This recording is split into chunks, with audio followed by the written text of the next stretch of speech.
ಹೇಳ್ರಿ, ಎಷ್ಟು ದಿನದಿಂದ ಪ್ರತಿಭಟನೆ ಕುಂತೀರಿ, ಯಾಕೆ ಕುಂತೀರಿ? ನೋಡ್ರಿ, ನಾವು ಕೊಟಬಾಗಿ ಏತ್ ನೀರಾವರಿ ಸಂಬಂಧಪಟ್ಟಂಗೆ ಇವತ್ತು ಅಹೋರಾತ್ರಿ 18ನೇ ದಿನ ಪ್ರತಿಭಟನೆಯಲ್ಲಿದ್ದೇವ್ರಿ ನಾವು. ಇದು ಕೊಟಬಾಗಿ ಏತ್ ನೀರಾವರಿ ಒಂದು ಸ್ವಲ್ಪ ಸಂಕ್ಷಿಪ್ತ ಮಾಹಿತಿ ಹೇಳ್ತೇನೆ ರೀ. ಇದು 18 ಹಳ್ಳಿಗೆ ಸಂಬಂಧಪಟ್ಟಂಥದ್ದು ಒಂದು ಯಾತ್ ನೀರಾವರಿ ಅದು.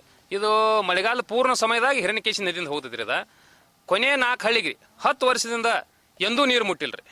ಆ ಒಂದು ಪ್ರಯುಕ್ತ ನಾವು ಇಲ್ಲಿ ಧರಣಿ ಎಲ್ಲ ಮನವಿಗಳು ಕೊಟ್ಟು ಎಲ್ಲ ಅಧಿಕಾರಿಗಳು, ಬೆಳಗಾವಿ ಜಿಲ್ಲಾಧಿಕಾರಿಗೆ, RC ಅವರಿಗೆ, ಚಿಕ್ಕೋಡಿ ತಹಶೀಲ್ದಾರ್ ಅವರ, AC ಅವ್ರ ನೀರಾವರಿ ಎಲ್ಲ ಅಧಿಕಾರಿಗಳು ಮನವಿ ಕೊಟ್ಟ, ಮತ್ತು ನಮ್ಮ ನೀರಾವರಿ ಸಚಿವರಿಗೆ ಖುದ್ದಾಗಿ ಎಲ್ಲಿ ಆಲಮಟ್ಟಿಗೆ ಇಲ್ಲಿಂದ ರೈತರು ಹೋಗಿ ವಸ್ತಿನಿಂದ ಭೇಟಿಯಾಗಿ, ಅಲ್ಲಿಂದ ನಮ್ಮ ರಾಥೋಡ್ ಸರ್ ಅವರು, ನಮ್ಮ ನೀರಾವರಿ ಇಲಾಖೆಯವರು ಮುಖ್ಯ ಕಚೇರಿ ಅಧಿಕಾರಿಗಳು ಅವ್ರಿಗೂ ಮಾತಾಡಿ ಎಲ್ಲ ಆದ್ರೆ ನೀರು ಬರಲ್ಲ ಇಲ್ಲಿ ನಾವು 4 ಹಳ್ಳಿಯವ್ರು ಇಲ್ಲಿ ಬಂದು ಕೂತೇವ್ರಿ. ನಾವು ಕೂತು ಒಂದು 2-3 ದಿವಸನಾಗ 18 ಹಳ್ಳಿ ಜನ ಬಂದ್ರಿ ಇಲ್ಲಿ ಮಾತ್ರ. ಇಲ್ಲಿ ಯಾಕಂದ್ರೆ ಅವ್ರಿಗೂ ದೊಡ್ಡ ಸಮಸ್ಯೆ ಆಗಿತ್ತು, ನಮ್ದು ಅಷ್ಟ ಸಮಸ್ಯೆ ಅಂತ ಬಂದಿದ್ದು ರೀ. ಮತ್ತು 18 ಹಳ್ಳಿ ಜನ ಬಂದ್ರೆ ಇವತ್ತಿನ ನಮ್ಮದು ಏನು ವಿಚಾರ ಐತೆ ಅಂತಂದ್ರೆ, ಇಲ್ಲಿ ಟೋಟಲ್ 9 ಮೋಟ್ರ್ ಇರ್ಬೇಕು ಸರ್. ಇಲ್ಲಿ 9 ಮೋಟ್ರದಾಗ 5 ಮೋಟ್ರ್ ಅದಾವ್ರಿ, 4 ಮೋಟ್ರ್ಗಳು ಇಲ್ಲ. 4 ಮೋಟ್ರಪ್ಪ ಏನಪ್ಪ ಅಂತಂದ್ರೆ ನಾವು ಹೋರಾಟ ಕುಂತ ಆದ ನಂತರ ರಾತ್ರಿ 3 ಗಂಟೆಗೆ 2 ಮೋಟ್ರ್ ಹೇರ್ ಕಳಿಸ್ಯಾರ ಬೀಚ್ರಿ. ದೊಡ್ಡ ಮಟ್ಟದವ್ರಿ ಅವು, ಕೋಟಿ ಅಮೌಂಟ್ ಮ್ಯಾಗಿನ ಏನೋ ಅಂದಾಜು ಮೊತ್ತ ಐತೆ, ಅದು ದೊಡ್ಡ ಮಟ್ಟದ ಮೋಟ್ರ್ಗಳು ಅವು. ಆಮೇಲೆ ಇನ್ನು 2 ಮೋಟ್ರ್ 1 ವರ್ಷ ಆತ್ ಮೋಟ್ರ್ ಇಲ್ರಿ. ಇಲ್ಲಿ ಅವ್ರ ಅಧಿಕಾರಿಗಳನ್ನ ಹೇಳಿದಾರೆ, ಭಾಳಷ್ಟು ಮಾಧ್ಯಮ ಮುಖಾಂತರ ರಗಡ ಸಲ ಐತ್ರಿ. ಅದ ನಮ್ದು ಏನೈತಪ್ಪ ಅಂತಂದ್ರೆ, ಇದು ನೀರಾವರಿ ಯೋಜನೆ ಏನೈತಿಲ್ಲ, ಸರ್ಕಾರದ ಅಡಿಯೊಳಗೆ ಆದಂಥ ಸರ್ಕಾರದ ಕೋಟ್ಯಾಂತರ ರೂಪಾಯಿ ಖರ್ಚು ಮಾಡಿದಾರಲ್ಲ, ಸುವ್ಯವಸ್ಥೆಗೆ ತರಬೇಕಂತೇಳಿ ನಾವು ಇಲ್ಲಿ ದೊಡ್ಡ ಹೋರಾಟ ಕುಂತೀವಿ ರೀ. 18 ದಿನ ಆದರೆ ಯಾರೋ ಅಧಿಕಾರಿಗಳ ಸ್ಪಂದನೆ ಇಲ್ಲ. ನಮ್ದು ಏನು ಬೇಡಿಕೆ ಐತೆ ಅಂದ್ರೆ, ಈಗ ಶಾಂತಿಯುತ ಏನು ಹೋರಾಟ ನಾವು ಮಾಡತ್ತೇವ್ರಲ್ಲ, ಅದ ಈ ಹೋರಾಟ 18 ದಿವಸ ಇಲ್ಲ ಅಂತಂದ್ರೆ ಇವ್ರು ಏನು ಪ್ರಚೋದನೆ ಮಾಡತ್ತಾರ ಅಂತಂದ್ರೆ, ನಮ್ಮ ರೈತರಾಗಲಿ ನಮ್ಮ ಯಾವ ಸಂಘಟನೆಗಳು ಹೋರಾಟ ಕೂತಾಗ ಇದನ್ನು ಇವ್ರು ಶಾಂತಿಯುತ ಹೋರಾಟಕ್ಕೆ ಸ್ಪಂದನೆ ಮಾಡಿದಾಗ ಉಗ್ರ ಹೋರಾಟಕ್ಕೆ ಹೋಗಿ ಆ ಹೋರಾಟದಿಂದ ಎಷ್ಟೋ ಸಲ ಲಾಠಿ ಚಾರ್ಜ್ ಆಗ್ಯಾವ್ರಿ. ಆಮೇಲೆ ಇದಾಗಿದವ್ರಿ ಏನ್ರಿ, ಬೇಡಿಕೆ ಹೇಳ್ದಷ್ಟೇ.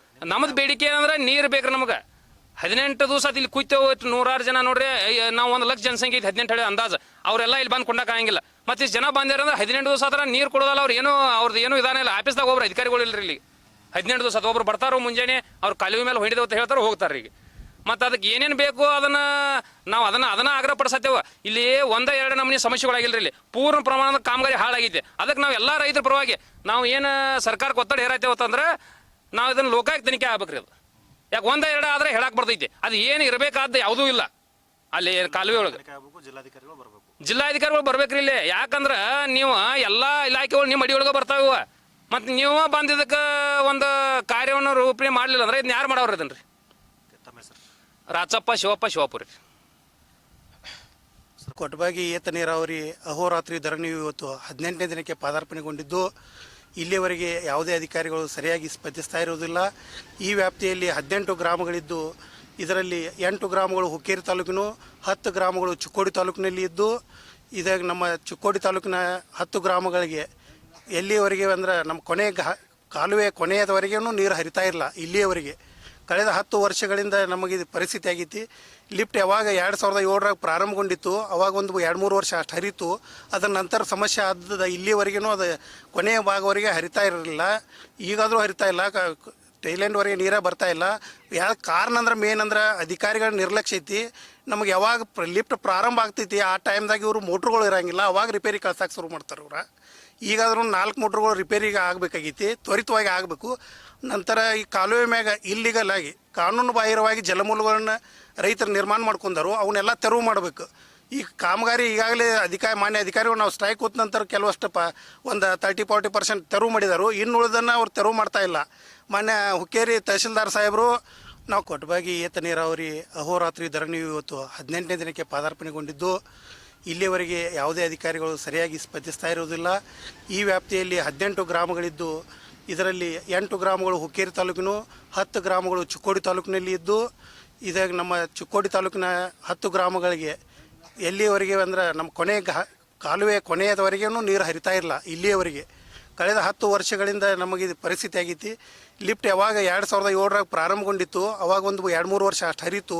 ಅದರ ನಂತರ ಸಮಸ್ಯೆ ಆದ ಇಲ್ಲಿವರೆಗೂ ಅದು ಕೊನೆಯ ಭಾಗವರೆಗೆ ಹರಿತಾ ಇರಲಿಲ್ಲ.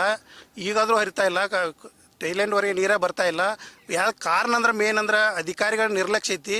ನಮಗೆ ಯಾವಾಗ ಲಿಫ್ಟ್ ಪ್ರಾರಂಭ ಆಗ್ತೈತಿ ಆ ಟೈಮ್ದಾಗ ಇವರು ಮೋಟ್ರುಗಳು ಇರೋಂಗಿಲ್ಲ, ಅವಾಗ ರಿಪೇರಿ ಕಳ್ಸಕ್ಕೆ ಶುರು ಮಾಡ್ತಾರೆ ಇವ್ರು. ಈಗಾದರೂ 4 ಮೋಟ್ರುಗಳು ರಿಪೇರಿಗೆ ಆಗಬೇಕಾಗೈತಿ, ತ್ವರಿತವಾಗಿ ಆಗಬೇಕು.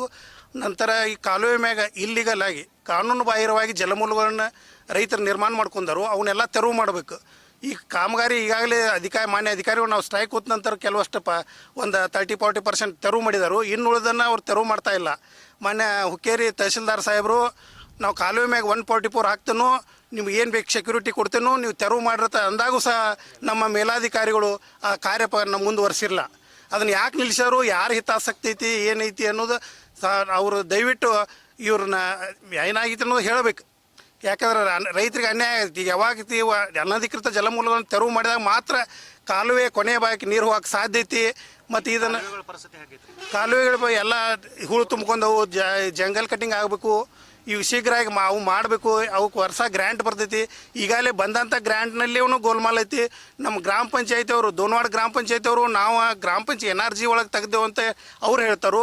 ಇವರು ಅಲ್ಲಿ ಅದಕ್ಕೆ ಕಾಮಗಾರಿಗೆನ 5 ಲಕ್ಷ ರೂಪಾಯಿ ಖರ್ಚು ಹಾಕಿದಾರು. ಇದು ಏನೈತಿ, ಇದೆಲ್ಲ ಇದೊಂದು ದೊಡ್ಡ ಫ್ರಾಡ್ ಇದ್ದಂಗೆ ಐತಿ. ನಂತರ ಇದು ಇನ್ನೂ ಅಲ್ದ, ಇಲ್ಲಿ ಹಿಂದೆ 2 ಕಿಲೋಮೀಟ್ರ್ ನಮಗೆ ಅಪ್ರೋಚ್ ಏನೈತಿ ಹೊಳಿಂದ ಬರ್ತಕ್ಕಂಥದ್ದು, ಅಲ್ಲಿ ಒಂದು 2 ಲಕ್ಷ ರೂಪಾಯಿ ಖರ್ಚು ಮಾಡ್ಯಾರ ಜಂಗಲ್ ಕಟಿಂಗ್ ಅಂತೇಳಿ. ಅಲ್ಲೂ ಯಾವುದೇ ಸುಸಜ್ಜಿತ ಕಾಮಗಾರಿ ನಡೆದಿಲ್ಲ. ಮತ್ತು ಇದಕ್ಕೆ ವಾರ್ಷಿಕ ಮೇಂಟೆನೆನ್ಸ್ ಅಂತೇಳಿ ಸರ್ಟನ್ ಅಮೌಂಟ್ ಬರ್ತೈತಿ. ಲಿಫ್ಟ್ 9 ಮೋಟ್ರ್ ಸುಸ್ಥಿತಿಯಾಗಿ ಇಡಾಕ ಅದನ್ನು ದುರ್ಬಳಕೆ ಆಗೈತಿ. ಇಲ್ಲಿಂದ 19 ವರ್ಷದವರೆಗೂ ಇದನ್ನು ದುರ್ಬಳಕೆ ಮಾಡ್ಕೊಂಡ ಅಧಿಕಾರಿಗಳು, ಕಾಣಲಾರದ ಕೈಗಳು ಇದರೊಳಗೆ ಕೈವಾಡ ಐತಿ. ಇದನ್ನು ಸೂಕ್ತ ತನಿಖೆ ಆಗಬೇಕು. ಮಾನ್ಯ ಜಿಲ್ಲಾಧಿಕಾರಿಗಳು ಇದಕ್ಕೆ ಸ್ಪಂದಿಸಬೇಕು. ನಮ್ಮ ಹೋರಾಟಕ್ಕೆ ಅತಿ ಶೀಘ್ರವಾಗಿ ಬಂದು ನಮ್ಮ ರೈತರ ಮನವಿಯನ್ನು ಆಲಿಸಿ ಇದಕ್ಕೆ ಏನು ಕ್ರಮ ತಗೋತೀರಿ ಅಂತ ಹೇಳಿ ನಮ್ಮಲ್ಲಿ ರಿಟರ್ನಾಗಿ ನೀವು ಅಧಿಕೃತವಾಗಿ ಮಾಧ್ಯಮಗಳೊಂದಿಗೆ ನಮ್ಮ ಜೋಡಿ ನಮಗೆ ಮನವರಿಕೆ ಮಾಡಿ ಕೊಡಬೇಕಂತ ಹೇಳಿ ಮಾನ್ಯ ಜಿಲ್ಲಾಧಿಕಾರಿಗೆ ಮನವಿ ಮಾಡ್ತೀನಿ. ಅದೇ ರೀತಿ ಅಧಿಕಾರಿಗಳು ತಾವು ಏನು ಈಗ ಗ್ರ್ಯಾಂಟ್ ಬಂದಿದೆ ತುರ್ತು ದುರಸ್ತಿಗಾಗಿ 1,45 ಲಕ್ಷ ರೂಪಾಯಿ ಈಗ ಮಾನ್ಯ ರಾಮಲಿಂಗಾರೆಡ್ಡಿ ಅವರು ಬಿಡುಗಡೆ ಮಾಡಿದ್ದಾರೆ 30 ತಾರೀಕು. ಆ ಗ್ರ್ಯಾಂಟನ್ನು ಬಳಕೆ ಮಾಡ್ಕೊಂಡು ಈಗ ಶೀಘ್ರದಾಗ ನೀವು ಏನು ಮೊದಲೇನು ಒಂದು ವರ್ಷ ಹಿಂದೆ ಏನೇ ಬೆಂಗಳೂರಿಗೆ ಮೋಟ್ರ್ ಕೊಟ್ಟೇರಿ 2 ಮೋಟ್ರ, ಅವನ್ನ ಆದಷ್ಟು ಶೀಘ್ರದಾಗ ತಂದು ಕುಣಿಸ್ಬೇಕು. ಮತ್ತು ಈಗ ನಾವು ಸ್ಟ್ರೈಕ್ ಕೂತ ನಂತರ ಏನು 2 ಮೋಟ್ರಿಗೆ ರಿಪೇರಿ ಕಳಿಸಿರಲ್ಲ, ಅವು ಇನ್ನೂ 30 ದಿವಸ ಟೈಮ್ ಇಂಟ್ರೋಲ್ ಐತಿ ಅಂತ ನೀವು ಹೇಳಿದ್ರಿ. ಅದನ್ನು 30 ದಿವ್ಸಕ್ಕೆ ಬರಲಿ. ಈಗ 1 ವರ್ಷ ಹಿಂದೆ ಏನು ಕಳಿಸಿರಿ ಅವು ಅತಿ ಶೀಘ್ರವಾಗಿ ಬಂದು ಕೊಂಡ್ಬೇಕಂತ ಹೇಳಿ ನಮ್ಮ ರೈತರ ಆಗ್ರಹ ಆಗೈತಿ. ಮತ್ತು ನಾವು ಕೊನೆಯವರೆಗೂ ನೀರು ಹರಿಸ್ಬೇಕಂತ ಹೇಳ್ತೀನಿ. ನಮ್ಮ ಹೆಸರು ಜಯಾನಂದ್ ಈರಪ್ಪ ಕಪ್ಲಿ, ನಾನು ಕೆಂಚನಟ್ಟಿ ಗ್ರಾಮಸ್ಥ.